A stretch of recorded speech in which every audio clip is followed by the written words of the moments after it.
Just as romantic relationships have been warped in our modern culture to reflect a be-all and end-all level of importance, so platonic friendships have been similarly warped to depict an enmeshed codependency that offers absolute worth, fulfillment, and identity, especially among young women. These modern depictions are not healthy, and they're certainly not biblical. We tend to focus a lot more in church culture on physical boundaries in relationships than on emotional boundaries. I often get called from parents who say, "My daughter had her arm draped around another girl," or "I saw my daughter kissing another girl," insinuating that this is where the impurity began. But usually when we dig into the story a bit, we find that the emotional impurity began way before the outward physical display of affection. We need to not only teach our children healthy physical boundaries with their peers, but we also need to help them develop healthy emotional boundaries in their friendships. This might require us as parents to engage in some reflection on our own emotional boundaries in our friendships. We must be mindful of idolatry in our friendships and where our fulfillment, identity, and purpose are coming from. Friendship is a sacred, God-ordained construct that serves to give us a different prism of perspective into God's love for us. It is wonderful and ought to be cherished and enjoyed. However, friendship was never meant to replace where God belongs in our hearts, at the center of our identity, purpose, and fulfillment. Just look at David and Jonathan's relationship. They displayed a level of commitment, devotion, and love for each other that would be considered scandalous in our modern culture. But what was at the root of their friendship? God. Their connection to each other didn't serve to give their lives meaning or their heart's fulfillment. The purpose of their friendship was to draw closer to God through their relationship. Their individual relationship with God provided all of the identity, purpose, and fulfillment that they needed.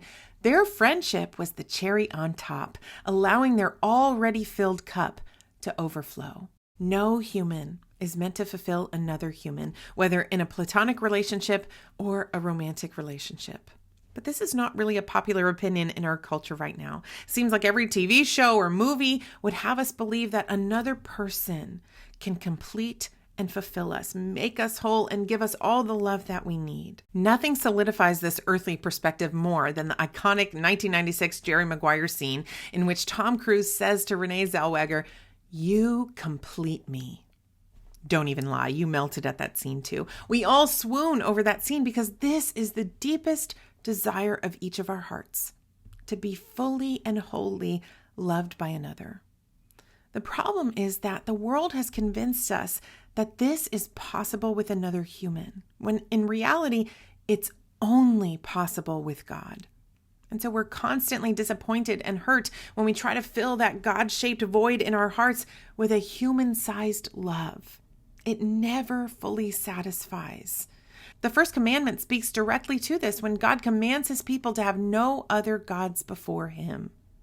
This means no other source of identity, fulfillment, purpose, or love before him. So let's teach our children the true source of meaning, friendship, and connection, and help them to maintain proper boundaries with their friends so that they don't blur the boundary lines and enter emotional idolatry with a friend that can ultimately lead to physical boundaries being crossed.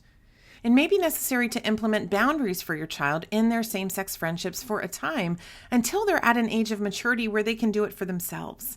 So, for example, putting limits around spending too much time with any one friend or group of friends. We want to help our kids have multiple tethers to many different relationships and influences. It's kind of like having a healthy diet.